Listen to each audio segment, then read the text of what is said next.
Hi అండి, hello, నమస్తే. మీరందరూ బాగున్నారా?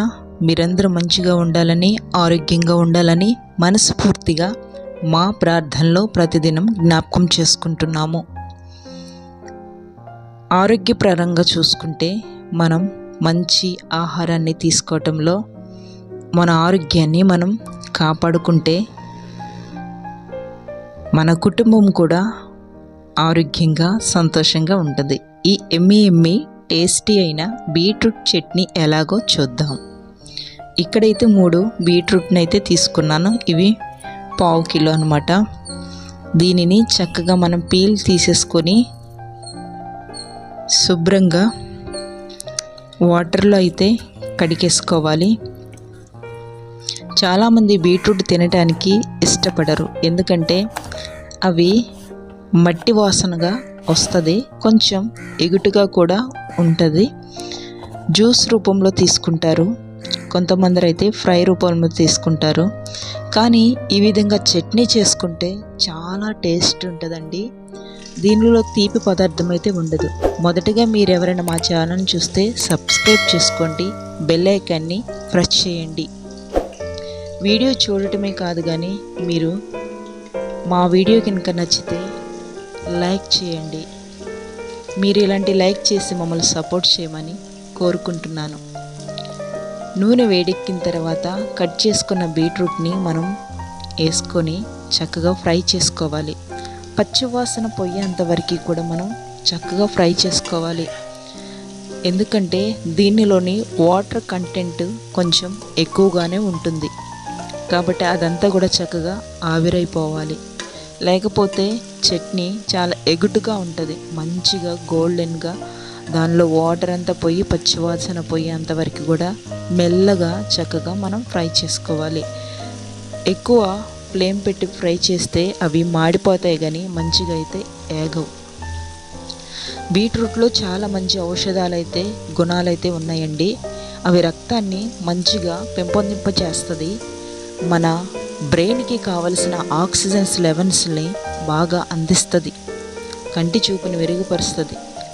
లివరు చక్కగా క్లీన్ చేస్తుంది. ఇక్కడ పచ్చెనపప్పు కూడా వేసుకొని చక్కగా ఫ్రై చేసుకోవాలి. ఎంతో మంచి ఆహారం అయితే మనం తీసుకుంటేనే ఈ మధ్యకాలంలో ఆరోగ్యంగా ఉండగలం. చిన్న వయసులోనే షుగర్ అని, బీపీ అని, థైరాయిడ్ అని ఎన్నో చిన్నపిల్లల దగ్గర నుంచి కూడా వస్తూ ఉన్నాయి. చిన్నపిల్లలకు నిజం చెప్తున్నానండి, బీట్రూట్ రోజు వాళ్ళకి ఏదో ఒక రూపంలో ఇచ్చామనుకోండి, మెమరీ అనేది చక్కగా పెరుగుతుంది, జ్ఞాపక శక్తి మంచిగా ఉంటుందండి, మతిమరుపు అనేది ఉండదు. పిల్లలకి ఇవ్వాలి, ఏదో ఒక రూపంలో వాళ్ళకి అలవాటు చేయాలి. మనమంటే ఎలాగో తినేస్తాం, కానీ పిల్లలు కూడా ఇష్టంగా మనం తయారు చేయాలి. కానీ ఈ చట్నీ అయితే అండి ముసలి వాళ్ళ దగ్గర నుంచి పిల్లల వరకు కూడా చక్కగా తినొచ్చు. తీపి అస్సలు ఉండదు, చక్కగా ఉంటుందండి, చాలా రుచిగా ఉంటుంది. ఇప్పుడు కొంచెం సాల్ట్ వేసుకొని ఆ విధంగా కొంచెం పసుపు కూడా మనం దీంట్లోని వేసుకొని కలుపుకోవాలండి. స్లోగా కొంచెం లేట్ అయినా నిదానంగా చక్కగా చేసుకోవాలి. అలా చేసుకుంటేనే మనకి ఆరోగ్యం. అలా చేసుకుంటేనే ఏ వంట అయినా కూడా రుచిగా ఉంటుంది. అడావుడిగా చేసి పచ్చిగా తింటే అది ఎలాగా నోటికి రుచిగా ఉంటుంది, రుచిగా ఉండదు. కొంచెం ఓపిక చేసుకొని ఎలా చేసుకుంటే రుచిగా ఉంటుంది, ఆరోగ్యానికి ఆరోగ్యమే. మన కుటుంబంలో అందరూ కూడా సంతోషంగా తింటారు. అడావుడిగా పచ్చిగా చేసామనుకో పిల్లలు ఇష్టపడతారా? ఇంట్లో ఉన్న పెద్దవాళ్ళు ఇష్టపడతారా? ఇష్టపడరు. మంచిగా చేసుకోవాలండి ఏదైనా సరే. ఇలా ముక్కలు అన్నీ కూడా చక్కగా ఫ్రై అయితే చేసుకున్నాను. చూడండి, ఆ పప్పులు కూడా చక్కగా ఫ్రై అయిపోయాయి. కానీ ఇది ఆయిల్ మాత్రం అసలు పేరవదండి. మనం ఎంత ఆయిల్ వేసామో ఆయిల్ అయితే అలాగే ఉంటుంది. లాస్ట్లో మీకు చూపిస్తా చూడండి.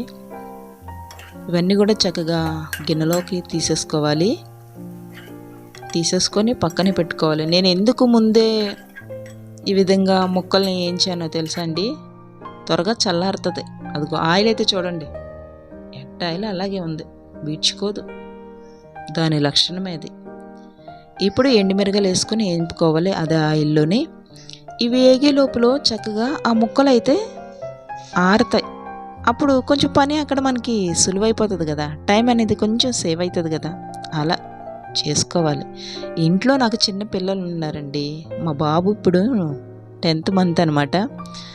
అతన్నే నేను చూసుకుంటా, ఈ పనులన్నీ చేసుకుంటా, వీడియోని రికార్డ్ చేసుకొని దాన్ని ఎడిటింగ్ చేసుకొని దానికి థంబ్నెయిల్స్ ఇచ్చి ఇవన్నీ పెద్ద పనిలాగా చేసుకోవాలి. ఇదంతా కష్టమేనండి. నా కష్టానికి ఫలితంగా మీరు ఒక లైక్ ఇవ్వండి. ఒకవేళ మా ఛానల్ కనుక నచ్చితే సబ్స్క్రైబ్ చేసుకోండి.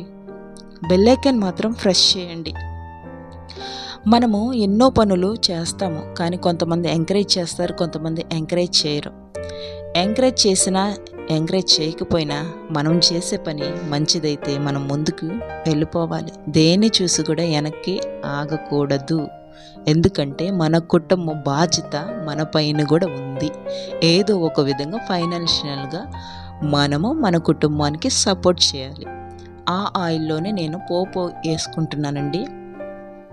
ఈ విధంగా జీలకర్ర, కరివేపాకు, వెల్లుల్లిపాయలు ఇవన్నీ వేసుకొని పోపు చేసుకోవాలి. దేవుడు సృష్టిలో చాలా రకాలైన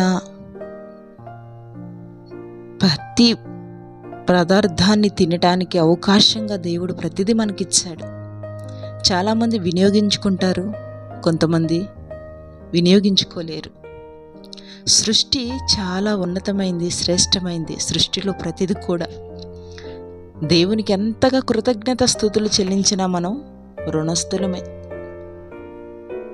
ఇంతటి రుచికరమైన భోజనాలను ఇంత రుచికరంగా ఆరోగ్యకరంగా ఉండటానికి సౌకర్యార్థమైన గృహాలని, సౌకర్యార్థమైన వసతులు అన్నిటిని కూడా దేవుడు భలే సిద్ధపరిచాడండి మనిషి కోసం. కానీ మనిషి మాత్రం దేవునికి లోబడటానికి ఇష్టపడడు. ఏ దేవుణ్ణి నమ్ముకున్నా సరే అవసరమైతే దేవుడు ఏదైనా ఆపద వస్తే దేవుని వైపు ఎక్కువగా మనం చూస్తాం. ఆపద లేనప్పుడు మనకు మనసు నచ్చినట్టుగా మనం ప్రవర్తిస్తాం. కానీ దేవుని వాక్యం చెప్తుంది, ఎల్లవేళలా ఒకే విధంగా స్థిరత్వం కలిగి దేవుని యందు విశ్వాసంతో ఉండాలి అని వాక్యం చెప్తా ఉంది. ఇలా నేను వేయించుకున్న ఈ పప్పులన్నీ కూడా చక్కగా మిక్సర్లో వేసుకుంటున్నాను. మీకు రోలు కనుక అవైలబుల్గా ఉందనుకోండి, చక్కగా రోట్లో దంచేసుకోవచ్చు. కానీ ఇక్కడ నేనైతే మిక్సీలో వేసుకుంటున్నాను. అక్కడ వేయించిన ఎండుమిరగాలు, అదేవిధంగా ముక్కలు అన్నీ కూడా పెట్టేసుకున్నాను. దీంట్లో కొంచెం చింతపండు వేసుకోవాలండి. ఇదిగో నిమ్మకాయ, పెద్ద నిమ్మకాయ సైజ్ అంత చింతపండు నేను చక్కగా కడిగేసుకొని మీకు చూపించడానికి మళ్ళీ దాన్ని రౌండ్ బాల్గా చేశాను. అలా చేసుకొని చక్కగా, ఒకవేళ మిక్సీలు కొంచెం స్ట్రక్ అవుతున్నట్టు కనిపిస్తే కొంచెం వాటర్ అయితే మనం యాడ్ చేసుకొని చట్నీ చక్కగా పట్టుకోవచ్చండి. చూడండి ఎంతో టేస్టీ అయిన చట్నీ రెడీ అయిపోయింది. మీరు కూడా చేసుకోండి, చాలా టేస్ట్. పిల్లలు కూడా చక్కగా ఇష్టంగా తింటారు. నచ్చితే లైక్ చేయండి, సబ్స్క్రైబ్ చేసుకోండి.